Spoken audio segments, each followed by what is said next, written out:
ಕನ್ಯಾ ರಾಶಿ ವೀಕ್ಷಕರಿಗೆಲ್ಲ ಸ್ವಾಗತ. 2026 ಜುಲೈ ತಿಂಗಳಿನ ಕನ್ಯಾ ರಾಶಿಯವರ ಮಾಸ ಫಲಿತಾಂಶಗಳು ಹೇಗಿದೆ ಅಂತ ನೋಡ್ತಾ ಹೋಗೋಣ. ಈ ಜುಲೈ ತಿಂಗಳಿನಲ್ಲಿ ಗ್ರಹ ಸ್ಥಿತಿ ಈ ತರ ಇದೆ, ಗ್ರಹ ಸಂಚಾರ ಈ ತರ ಇದೆ. ರಾಹು ಕುಂಭರಾಶಿಯಲ್ಲಿ ಸಂಚಾರ, ಶನಿ ಮೀನ ರಾಶಿಯಲ್ಲಿ ಸಂಚಾರ, ಕೇತು ಸಿಂಹ ರಾಶಿಯಲ್ಲಿ ಸಂಚಾರ, ಗುರು ಕರ್ಕಾಟಕ ರಾಶಿಯಲ್ಲಿ ಸಂಚಾರ, ಇನ್ನು ಶುಕ್ರ ಸಿಂಹ ರಾಶಿಯಲ್ಲಿ ಸಂಚಾರ, ಇನ್ನು ಕುಜ ಈ ತಿಂಗಳು ಪೂರ್ತಿ ಕೂಡ ವೃಷಭ ರಾಶಿಯಲ್ಲಿ ಸಂಚಾರ, ಇನ್ನು ಬುಧ ಈ ಜುಲೈ 7ನೇ ತಾರೀಕಿನ ತನಕ ಈ ಕರ್ಕಾಟಕ ರಾಶಿಯಲ್ಲಿ ಸಂಚಾರವನ್ನು ಮಾಡ್ತಾ ವಕ್ರಗತಿಯಲ್ಲಿ ಹಿಂದಕ್ಕೆ ಹೋಗ್ತಾ ಇದ್ದಾರೆ. ಜುಲೈ 24ನೇ ತಾರೀಕಿನ ತನಕ ಮಿಥುನ ರಾಶಿಯಲ್ಲಿ ವಕ್ರಿಯಾಗಿ ಸಂಚಾರವನ್ನು ಮಾಡಿ ಮತ್ತೆ ವಕ್ರತ್ಯಾಗವನ್ನು ಮಾಡ್ತಾ ಇದ್ದಾರೆ.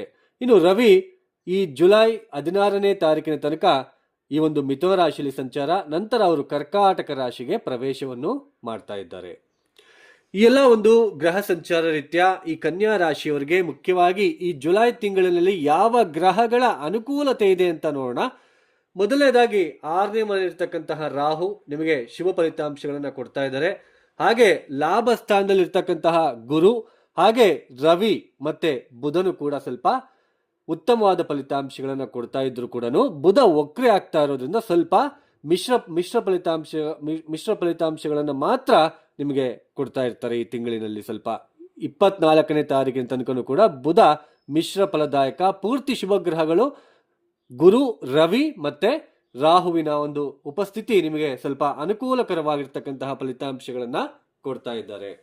ಈ ಕನ್ಯಾ ರಾಶಿಯವರಿಗೆ ಮೊದಲಿಗೆ ಲಾಂಗ್ ಟರ್ಮ್ ಪ್ಲಾನೆಟ್ ದೀರ್ಘಕಾಲಿಕವಾಗಿ ಸಂಚಾರ ಮಾಡ್ತಾ ಇರ್ತಕ್ಕಂತಹ ರಾಹುವಿನಿಂದ 6ನೇ ಮನೆಯಲ್ಲಿ ಸಂಚಾರ ಮಾಡ್ತಾ ಇರೋದು ದಿನನಿತ್ಯದ ಜೀವನದಲ್ಲಿ ಏನೆಲ್ಲ ನೀವು ಉದ್ಯೋಗ ಆಗಿರ್ಬೋದು, ಒಂದು ವ್ಯಾಪಾರ ಆಗಿರ್ಬೋದು, ಒಂದು ಆರೋಗ್ಯದ ವಿಚಾರದಲ್ಲಿ ಆಗಿರ್ಬೋದು, ಏನು ನೀವು ಸವಾಲುಗಳು ಅಂತ ಏನು ನೀವು ಬರ್ತಾ ಇರುತ್ತೆ ನೋಡಿ, ಅದರಲ್ಲೆಲ್ಲ ಎದುರಿಸ್ಕೊಂಡು ಹೋಗ್ತಕ್ಕಂತಹ ಶಕ್ತಿ ನಿಮಗೆ ರಾಹು ನಿಮಗೆ ಕೊಡ್ತಾ ಇರ್ತಕ್ಕಂಥದ್ದು ನೀವು ನೋಡ್ತಾ ಬರ್ತಾ ಇದ್ದೀರಾ. ಹಾಗೇನೆ ಗುರು ದಶಮ ಸ್ಥಾನದಿಂದ ಮೊನ್ನೆ ಜೂನ್ ತಿಂಗಳಿನಲ್ಲಿ ಲಾಭ ಸ್ಥಾನಕ್ಕೆ ಒಂದು ಸಂಚಾರವನ್ನು ಪ್ರಾರಂಭ ಮಾಡಿಕೊಂಡ್ರು. ಗುರುಬಲ ನಿಮಗೆ ಸ್ವಲ್ಪ ಅನುಕೂಲಕರವಾಗಿರ್ತಕ್ಕಂತಹ ಫಲಿತಾಂಶ ನಿಮಗೆ ಸಿಗ್ತಾ ಇದೆ. ಅಂದ್ರೆ ಲಾಭ ಸ್ಥಾನಕ್ಕೆ ಗುರು ಬಂದು ಸಂಚಾರವನ್ನು ಯಾವಾಗ ಜೂನ್ ತಿಂಗಳಿಂದ ಮಾಡ್ತಾ ಇದ್ದಾರೋ ಅಲ್ಲಿಂದ ಸ್ವಲ್ಪ ಉದ್ಯೋಗದ ವಿಚಾರದ ಸ್ವಲ್ಪ ಅಷ್ಟೊಂದು ಏನು ದಶಮ ಸ್ಥಾನದಲ್ಲಿ ಗುರು ಸಂಚಾರ ಮಾಡಬೇಕಾದ್ರೆ ಏನು ತೊಂದರೆಗಳು ಆಗ್ತಾ ಇತ್ತು ಅದೆಲ್ಲ ಸ್ವಲ್ಪ ನಿಮಗೆ ಕಡಿಮೆ ಆಗ್ತಾ ಬರ್ತಾ ಇದೆ ಸ್ವಲ್ಪ. ಹಾಗೇನೆ ಏನು ಈ ಸಪ್ತಮ ಸ್ಥಾನದಲ್ಲಿ ಶನಿಯಿಂದ ಸ್ವಲ್ಪ ಗಂಡ ಹೆಂಡತಿಯರ ವಿಚಾರದಲ್ಲಿ ರಿಸ್ಟ್ರಿಕ್ಷನ್, ಆ ಬಾಂಡಿಂಗು, ಆ ಪ್ರೀತಿ, ಆ ವಿಶ್ವಾಸಕ್ಕೆ ಎಲ್ಲ ನೀವು ರಿಸ್ಟ್ರಿಕ್ಷನ್ಸ್ ನೀವೆಲ್ಲ ಏನು ಫೇಸ್ ಮಾಡಿದ್ರಿ ಈಗ ಅದು ಸ್ವಲ್ಪ ಕಡಿಮೆ ಆಗ್ತಾ ಹೋಗುತ್ತೆ. ಯಾಕೆಂದ್ರೆ ಗುರುವಿನ ದೃಷ್ಟಿ, ಗುರು ತಾನಿರುವ ರಾಶಿಯಿಂದ ನವಮ ದೃಷ್ಟಿಯಿಂದ 1, 2, 3, 4, 5, 6, 7, 8, 9 ಶನಿಯನ್ನು ನೋಡ್ತಾ ಇರೋದ್ರಿಂದ ಸ್ವಲ್ಪ ಏನು ರಿಸ್ಟ್ರಿಕ್ಷನ್ಸ್ ನೀವು ಫೇಸ್ ಮಾಡಿದ್ರಿ, ಏನು ಗಂಡ ಹೆಂಡತಿಯರ ಮಧ್ಯೆ ಸಾಮರಸ್ಯ ಕಡಿಮೆಯಾಗಿ ತೊಂದರೆಗಳನ್ನ ಅನುಭವಿಸಿದ್ರಿ, ಅದೆಲ್ಲನೂ ಕೂಡ ನಿಮಗೆ ಸ್ವಲ್ಪ ಕಡಿಮೆ ಆಗ್ತಾ ಹೋಗುತ್ತೆ ಅಂತ ಅರ್ಥ. ನಾನಿಲ್ಲಿ ನಿಮಗೊಂದು ವಿಷಯವನ್ನು ಹೇಳ್ತೇನೆ. ಗುರು ಇಲ್ಲಿ ಬಂದು ಕುತ್ಕೊಂಡಿದ್ದಾರೆ, ಇಲ್ಲಿ ಸಂಚಾರವನ್ನು ಮಾಡ್ತಾ ಇದ್ದಾರೆ. ಗುರು ಸ್ಟ್ರೆಂತ್ ಎಷ್ಟಿದೆ ಅನ್ನೋದು ಕೂಡ ನಾವು ನೋಡ್ಕೋಬೇಕಾಗುತ್ತೆ. ನಿಮ್ಮದು ಯಾವ ನಕ್ಷತ್ರ, ಅವ್ರು ಯಾವ ನಕ್ಷತ್ರದಲ್ಲಿದ್ದಾರೆ, ಎಷ್ಟು ಅಷ್ಟಕವರ್ಗ ಬಿಂದುಗಳನ್ನ ಕೊಟ್ಟಿದ್ದಾರೆ. ಅಷ್ಟಕವರ್ಗ ಬಿಂದುಗಳು ತುಂಬಾ ಮುಖ್ಯ. ಇದು ನಿಮಗೆ ಈ ತರ ಹೇಳಿದ್ರೆ ಅರ್ಥ ಆಗೋದಿಲ್ಲ. ಅಷ್ಟಕವರ್ಗ ಬಿಂದುಗಳು ರಾಹು ಕೇತುವನ್ನು ಹೊರತುಪಡಿಸಿ ಮಿಕ್ಕಿದೆಲ್ಲಾ ಗ್ರಹಗಳು ನಮ್ಮ ಜಾತಕ ರೀತ್ಯ ಒಂದೊಂದೇ ರಾಶಿಗೆ ಇಷ್ಟಿಷ್ಟು ಪಾಯಿಂಟ್ಸ್ ಅಂತ ಕೊಟ್ಕೊಂತ ಹೋಗಿರ್ತಾರೆ. ಸೊ ಸರ್ವಾಷ್ಟಕ ವರ್ಗ, ಭಿನ್ನಾಷ್ಟಕ ವರ್ಗ ಅಂತ ನಾವು ಕರಿತೇವೆ. ಸೊ ಗುರು ಏನಾದ್ರೂ ಇಲ್ಲಿ 0, 1, 2, 3 ಬಿಂದುಗಳು ಕೊಟ್ಟಿದ್ರೆ ಅಷ್ಟೊಂದು ಉತ್ತಮವಾದ ಸಂಚಾರ ಆಗಿರೋದಿಲ್ಲ. ಅದು ಗುರುವಿಂದ ನಿಮಗೆ ಪೂರ್ತಿಯಾಗಿ ಒಳ್ಳೇದು ಆಗಲ್ಲ, ಕೆಟ್ಟದಂತೂ ಮೊದಲೇ ಆಗೋದಿಲ್ಲ. ಯಾಕಂದ್ರೆ ಲಾಭಸ್ಥಾನದಲ್ಲಿ ಸಂಚಾರ ಮಾಡಬೇಕಾದ್ರೆ ಗುರುವಿನಿಂದ ಏನು ಕೆಟ್ಟದೇನಾಗಲ್ಲ. ಬಟ್ ಪೂರ್ತಿ ಪ್ರಮಾಣಕ್ಕೆ ನಿಮ್ಗೆ ಒಳ್ಳೆಯ ಫಲಿತಾಂಶಗಳು ಗುರು ಏನು ಕೊಡಬೇಕೋ ಅದು ನಿಮಗೆ ಕೊಡೋಕ್ಕಾಗಲ್ಲ. ಇದನ್ನ ಅರ್ಥ ಮಾಡ್ಕೊಳ್ಳಿ. ಮತ್ತೆ ನಿಮ್ಮ ನಕ್ಷತ್ರ ಯಾವುದು, ಅವರು ಗುರು ಯಾವ ನಕ್ಷತ್ರದಲ್ಲಿದ್ದಾರೆ, ಇದಕ್ಕೆ ಯಾವ ತಾರ ಆಗುತ್ತೆ ನೋಡ್ಕೊಂಡ್ರೆ ಗುರು ನಮಗೆ ಓಕೆ ಪರವಾಗಿಲ್ವಾ ಅಥವಾ ನ್ಯೂಟ್ರಲ್ ರಿಸಲ್ಟ್, ತಟಸ್ಥವಾಗಿರ್ತಕ್ಕಂಥ ಫಲಿತಾಂಶಗಳನ್ನು ಕೊಡ್ತಾ ಇದ್ದಾನೆ ಅಂತ ಗೊತ್ತಾಗುತ್ತೆ. ಒಟ್ಟಾರೆಯಾಗಿ ಗುರು ಲಾಭ ಸ್ಥಾನದಲ್ಲಿ ಬಂದಿರೋದ್ರಿಂದ ಓಕೆ. ಬಟ್ ನಮ್ಮ ವೈಯಕ್ತಿಕ ಜನ್ಮ ಜಾತಕ ರೀತಿಯ ಅಷ್ಟಕವರ್ಗ ಬಿಂದುಗಳು ಪಾಯಿಂಟ್ ಸ್ಟ್ರೆಂತ್ ಎಷ್ಟಿದೆ ಅಂತ ನಾವು ನೋಡ್ಕೋಬೇಕಾಗುತ್ತೆ. ಲಾಭ ಸ್ಥಾನದಲ್ಲಿ ಗುರು ಬಂದಿರೋದ್ರಿಂದ ಸ್ವಲ್ಪ ಗಂಡ ಹೆಂಡತಿರ ಮಧ್ಯೆ ಭಿನ್ನಾಭಿಪ್ರಾಯಗಳು ಕಡಿಮೆ ಆಗ್ತಕ್ಕಂಥದ್ದು, ನೀವು ಮಾಡ್ತಕ್ಕಂತಹ ಕೆಲಸ ಕಾರ್ಯಗಳಿಗೆ ಸಮಸಪ್ತಕ ದೃಷ್ಟಿ, ಸಪ್ತಮ ಸ್ಥಾನವನ್ನು ನೋಡ್ತಾ ಇರೋದು, ನಿಮ್ಮ ಜನ್ಮರಾಶಿಯಿಂದ ಪಂಚಮ ಸ್ಥಾನವನ್ನು ನೋಡ್ತಾ ಇರ್ತಕ್ಕಂಥದ್ದು. ಈಗ ರೆಕಾಗ್ನೈಸೇಷನ್, ನೀವು ಮಾಡ್ತಕ್ಕಂತಹ ಕೆಲಸ ಕಾರ್ಯಗಳಿಗೆ ಒಂದು ಹೆಸರು ಬರ್ತಕ್ಕಂಥದ್ದು, ಸಂತಾನದ ವಿಚಾರದಲ್ಲಿ ಏನೆಲ್ಲ ತೊಂದರೆಗಳನ್ನು ಅನುಭವಿಸ್ತಾ ಇರ್ತೀರಾ, ಸಂತಾನ ಆಗದೇ ಇರ್ತಕ್ಕಂಥವ್ರಿಗೆ ಸಂತಾನದ ಭಾಗ್ಯ ಸಿಗ್ತಕ್ಕಂಥದ್ದು, ಸ್ವಲ್ಪ ನಿಮಗೆ ಉತ್ತಮವಾದ ರಿಸಲ್ಟ್ ಸ್ವಲ್ಪ ನಿಮಗೆ. ಹಾಗೆ ವ್ಯಾಪಾರದಲ್ಲಿ ಅನಿರೀಕ್ಷಿತ ಲಾಭಗಳನ್ನು ತಂದುಕೊಡ್ತಕ್ಕಂಥದ್ದು ಸ್ವಲ್ಪ ಪ್ರಮಾಣದಲ್ಲಿ ಇರುತ್ತೆ. ಕೋಟಿಗಟ್ಟಲೆ ಸಂಪಾದಿಸ್ತಾರೆ, ಅದೆಲ್ಲ ಇರೋದಿಲ್ಲ. ನಿಮ್ಮ ಜಾತಕದಲ್ಲಿ ಅದಿದ್ರೆ ಮಾತ್ರ ವರ್ಕೌಟ್ ಆಗುತ್ತೆ, ಇಲ್ಲ ಅಂದ್ರೆ ಗೋಚಾರದಲ್ಲಿ ಅದೆಲ್ಲ ಹೇಳೋದಕ್ಕೆ ಆಗೋದಿಲ್ಲ, ಬರೋದು ಇಲ್ಲ. ಯಾಕೆಂದ್ರೆ ಕನ್ಯಾ ರಾಶಿಯಲ್ಲಿ ಲಕ್ಷಾನುಗಟ್ಟಲೆ ಹುಟ್ಟಿರ್ತಾರೆ, ಎಲ್ಲರಿಗೂ ಒಂದೇ ತರ ಫಲಿತಾಂಶ ಇರೋದಿಲ್ಲ. ನಿಮ್ಮ ವೈಯಕ್ತಿಕ ಜನ್ಮ ಜಾತಕ ಕೂಡ ತುಂಬಾ ಮುಖ್ಯ. ಇನ್ನು ಬುಧ ನಾವು ಸ್ಥಿತಿ, ನಿಮ್ಮ ಒಂದು ರಾಶ್ಯಾಧಿಪತಿ ಬುಧನೇ ಲಾಭ ಸ್ಥಾನದಲ್ಲಿ ಇದ್ದಾರೆ, ಓಕೆ. ಬಟ್ ವಕ್ರೆಯಾಗಿ ಸಂಚಾರ ದಶಮ ಸ್ಥಾನದಲ್ಲಿ ಸಂಚಾರ ಮಾಡ್ತಾ ಇರೋದು. ನಿಮಗೆ 12ನೇ ಮನೆ ಅಧಿಪತಿಯಾಗಿರ್ತಕ್ಕಂಥ ರವಿ ಕೂಡ ದಶಮ ಸ್ಥಾನದಲ್ಲಿರೋದು ಒಳ್ಳೇದು. ರವಿ ದಶಮ ಸ್ಥಾನದಲ್ಲಿ ಒಳ್ಳೇದು, ಮಿತ್ರ ಕ್ಷೇತ್ರ ಆಗುತ್ತೆ. ಬಟ್ ವ್ಯಯಸ್ಥಾನಕ್ಕೆ ಅಧಿಪತಿ ಆಗ್ತಾರೆ, 12ನೇ ಮನೆ ಅಧಿಪತಿಯಾಗಿ ದಶಮ ಸ್ಥಾನದಲ್ಲಿ ಇರೋದು. ಮತ್ತೆ ದಶಮಾಧಿಪತಿಯಾಗಿರ್ತಕ್ಕಂಥ ಬುಧ ವಕ್ರಿಯಾಗಿ ದಶಮ ಸ್ಥಾನದಲ್ಲಿ ಇರೋದು ಏನಾಗುತ್ತೆ ಅಂದ್ರೆ, ಯಾವುದೋ ಒಂದು ಕೆಲವೊಂದು ಪ್ರಾಜೆಕ್ಟ್ಗಳಿಗೆ ನಿಮಗೆ ತೊಂದರೆ ಆಗ್ತಕ್ಕಂಥದ್ದು. ಬಂದಿರೋ ಪ್ರಾಜೆಕ್ಟಲ್ಲಿ ಏನಾದರೂ ತಪ್ಪುಗಳು ಕಂಡುಹಿಡಿದ್ಬಿಟ್ಟು ನೀನು ತಪ್ಪು ಮಾಡಿದ್ಯಾ ಅಂತ ಹೇಳ್ಬಿಟ್ಟು ನಿಮಗೆ ಸ್ವಲ್ಪ ತೊಂದರೆಗಳನ್ನು ಆಗ್ತಕ್ಕಂಥದ್ದು.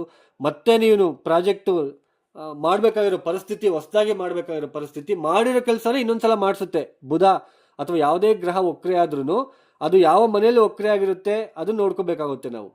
ಸೊ ದಶಮ ಸ್ಥಾನದಲ್ಲಿ ಬುಧ ವಕ್ರೆ ಆಗ್ತಿರೋದು, ಮತ್ತೆ ನೀವು ಕೆಲಸಗಳನ್ನ ಮಾಡಬೇಕಾಗಿರುತ್ತೆ. ಕೆಲಸದಲ್ಲಿ ಸ್ಟ್ರೆಸ್ನ ನೀವು ಫೇಸ್ ಮಾಡಬೇಕಾಗುತ್ತೆ, ಸ್ವಲ್ಪ ಒತ್ತಡಗಳನ್ನ ಎದುರಿಸಬೇಕಾಗುತ್ತೆ ಜುಲೈ 24ನೇ ತಾರೀಕಿನ ತನಕ. ಜುಲೈ 24ನೇ ತಾರೀಕಿನ ನಂತರ ಕೈ ತಪ್ಪಿ ಹೋಗಿರ್ತಕ್ಕಂಥ ಪ್ರಾಜೆಕ್ಟ್ಗಳು ಮತ್ತೆ ನಿಮಗೆ ಬರ್ತಕ್ಕಂಥದ್ದು, ಮತ್ತೆ ಸ್ವಲ್ಪ ಉದ್ಯೋಗದಲ್ಲಿ ಅಭಿವೃದ್ಧಿ ನಿಮಗೆ ಸಿಗ್ತಕ್ಕಂಥದ್ದು ಇರುತ್ತೆ.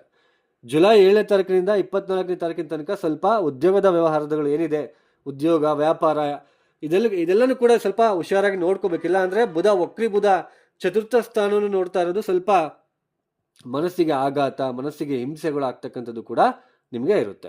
ಹಾಗೇನೆ ಗುರು ಲಾಭಸ್ಥಾನದಲ್ಲಿ ಸಂಚಾರ ಮಾಡ್ತಾ ನಿಮ್ಮ ರಾಶಿಯಿಂದ ತೃತೀಯ ಸ್ಥಾನವನ್ನು ನೋಡ್ತಾ ಇರೋದು, ಸ್ವಲ್ಪ ಆಕಸ್ಮಿಕ ಪ್ರಯಾಣಗಳನ್ನ ಮಾಡ್ತೀರಾ. ಆದ್ರೆ ಇಲ್ಲಿ ಶನಿಯ ದೃಷ್ಟಿ ಕುಜನ ಮೇಲೆ ಬೀಳ್ತಾ ಇರೋದು, ತೃತೀಯಾಧಿಪತಿ ಕುಜನೇ ಆಗ್ತಾ ಇರೋದ್ರಿಂದ ಸ್ವಲ್ಪ ಪ್ರಯಾಣಗಳಲ್ಲಿ ವಿಘ್ನ, ತಂದೆಯ ಆರೋಗ್ಯದಲ್ಲಿ ವ್ಯತ್ಯಾಸಗಳು ಉಂಟಾಗ್ತಕ್ಕಂಥದ್ದು, ಹಾಗೇನೆ ಸೋದರರ ಜೊತೆ ವಿವಾದಗಳಾಗಿರಬಹುದು. ಹಾಗೇನೆ ಹೈಯರ್ ಎಜುಕೇಶನ್ ಮಾಡ್ತಕ್ಕಂಥವ್ರಿಗೆ ಸ್ವಲ್ಪ ಎಲ್ಲೋ ಒಂದ್ ಕಡೆ ಸ್ಟ್ರೆಸ್ ಅಂತ ಅನಿಸ್ತಕ್ಕಂಥದ್ದು ಇರುತ್ತೆ ಸ್ವಲ್ಪ. ಹಾಗೇನೆ ನಿಮಗೆ ದ್ವಿತೀಯಾಧಿಪತಿ ಆಗಿರ್ತಕ್ಕಂತಹ ನವಮಾಧಿಪತಿ ಆಗಿರ್ತಕ್ಕಂತಹ ಶುಕ್ರ 12ನೇ ಮನೆಯಲ್ಲಿ ಇರ್ತಕ್ಕಂಥದ್ದು ನೋಡಿ. ಬುಧನು ಕೂಡ ಒಂದು ಕಡೆ ವಕ್ರಿ, ಮತ್ತೆ ನವಮಾಧಿಪತಿ ಶುಕ್ರ 12ನೇ ಮನೆಯಲ್ಲಿ ಕೇತುಗ್ರಸ್ತನಾಗ್ತಾ ಇರೋದ್ರು. ಇಲ್ಲಿ ದೀರ್ಘಕಾಲಿಕ ಪ್ರಯಾಣವನ್ನು ಮಾಡಬೇಕು, ಹೊರದೇಶಕ್ಕೆ ಹೋಗಬೇಕು, ಕೆಲಸಕ್ಕೆ ಹೊರದೇಶಕ್ಕೆ ಆಪರ್ಚುನಿಟಿ ಏನಾದರೂ ಸಿಗುತ್ತಾ ಅಂತ ಯಾರೆಲ್ಲ ಕಾಯ್ತಾ ಇದ್ರೆ this is the right time. ಸ್ವಲ್ಪ ಹೊರದೇಶಕ್ಕೆ ಹೋಗ್ತಕ್ಕಂತಹ ಸಾಧ್ಯತೆ ಇರುತ್ತೆ. ಆದರೆ ಆ ಹೊರದೇಶಕ್ಕೆ ಹೋಗ್ಬೇಕಾದ್ರೆ ಏನೆಲ್ಲ ನೀವು ವೀಸಾ ಪಾಸ್ಪೋರ್ಟ್ ಅಪ್ಲೈ ಮಾಡ್ತಾ ಇದ್ರೆ ನೋಡಿ, ಆಲ್ರೆಡಿ ವೀಸಾ ಪಾಸ್ಪೋರ್ಟ್ ಅಥವಾ ಎಲ್ಲ ಇದ್ರೆ ಮಾತ್ರ ಸ್ವಲ್ಪ ಹೊರದೇಶಕ್ಕೆ ಹೋಗ್ತಕ್ಕಂತಹ ಸಾಧ್ಯತೆ ಇರುತ್ತೆ. ವೀಸಾ ಅಪ್ಲೈ ಮಾಡಬೇಕು ಅಥವಾ ಪಾಸ್ಪೋರ್ಟು ಅದೆಲ್ಲ ನೀವೇನು ಅಪ್ಲೈ ಮಾಡಬೇಕಲ್ವಾ, ಅದರಲ್ಲಿ ಮತ್ತೆ ನಿಮಗೆ ಶನಿಯ ದೃಷ್ಟಿ ನವಮ ಸ್ಥಾನದಲ್ಲಿರ್ತಕ್ಕಂಥ ಕುಜನ ಮೇಲೆ ಬೀಳ್ತಾ ಇರೋದ್ರಿಂದ ಸ್ವಲ್ಪ ವಿಳಂಬ ಆಗ್ತಾ ಹೋಗುತ್ತೆ. ಪಾಸ್ಪೋರ್ಟ್ ವೆರಿಫಿಕೇಶನ್ ಅಲ್ಲಿ ನಿಮಗೆ ತೊಂದರೆಗಳಾಗ್ತಕ್ಕಂತಹ ಸಾಧ್ಯತೆ ಇರುತ್ತೆ.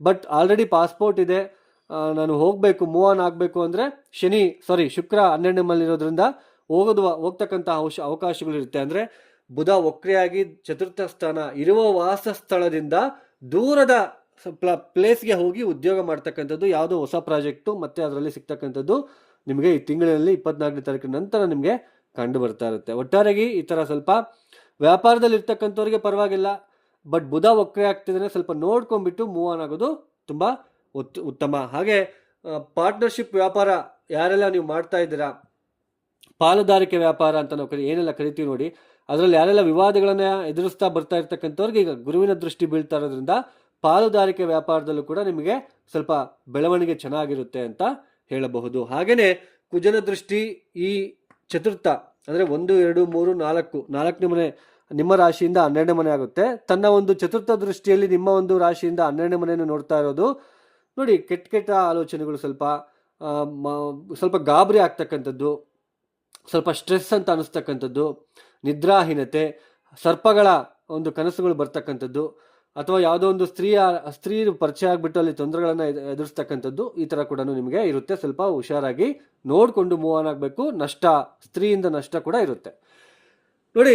ಈ ಕನ್ಯಾ ರಾಶಿಯವರು ಈ ತಿಂಗಳಿನಲ್ಲಿ ಏನು ಪರಿಹಾರ ಮಾಡ್ಕೊಳೋದು ಉತ್ತಮ ಅಂತ ಹೇಳೋದಾದ್ರೆ, ಮೊದಲನೇದಾಗಿ ನಿಮಗೆ ಗೊತ್ತಿರ್ತಕ್ಕಂಥ ಪ್ಲೇಸ್ನಲ್ಲಿ ಏನಾದರೂ ಆನೆಗಳಿದ್ರೆ ಆನೆಗಳಿಗೆ ಮೇವನ್ನು ಕೊಡೋದಕ್ಕೆ ಪ್ರಯತ್ನ ಮಾಡಿ. ಆನೆಗಳಿಗೆ, ಹಾಗೆ ಸುಬ್ರಹ್ಮಣ್ಯನಿಗೆ ಅಥವಾ ಆಂಜನೇಯ ಸ್ವಾಮಿಗೆ ಪ್ರತಿನಿತ್ಯ ಒಂದು ಅಥವಾ ಮಂಗಳವಾರದ ದಿನ ಮಾತ್ರ, ಪ್ರತಿನಿತ್ಯ ಆಗೋದಿಲ್ಲ. ಪ್ರತಿ ಮಂಗಳವಾರ 108 ಪ್ರದಕ್ಷಿಣೆಯನ್ನು ಹನುಮಾನ್ ಚಾಲಿಸ ಹೇಳ್ಕೊಳ್ತಾ ನೀವು ಪ್ರದಕ್ಷಿಣೆ ಮಾಡೋದಕ್ಕೆ ಪ್ರಯತ್ನ ಮಾಡಿ. ಹಾಗೆ ಸ್ವಲ್ಪ ಬುಧಗ್ರಹ ಶಾಂತಿ ಪ್ರಿಯಗೋಸ್ಕರ ಸ್ವಲ್ಪ ನೀವು ಬುಧ ಮೂಲಮಂತ್ರ ಜಪ ಮಾಡ್ತಕ್ಕಂಥದ್ದು, ಪ್ರಿಯಾಂಗು ಕಲಿಕಾ ಶ್ಯಾಮಂ ರೂಪೇಣ ಪ್ರತಿಮಂ ಬುಧಂ ಸೌಮ್ಯಂ ಸೌಮ್ಯ ಗುಣೋಪೇತಂ, ಈ ಮಂತ್ರವನ್ನು ಪಾರಾಯಣ ಮಾಡ್ಕೊಳ್ತಕ್ಕಂಥದ್ದು ಉತ್ತಮ.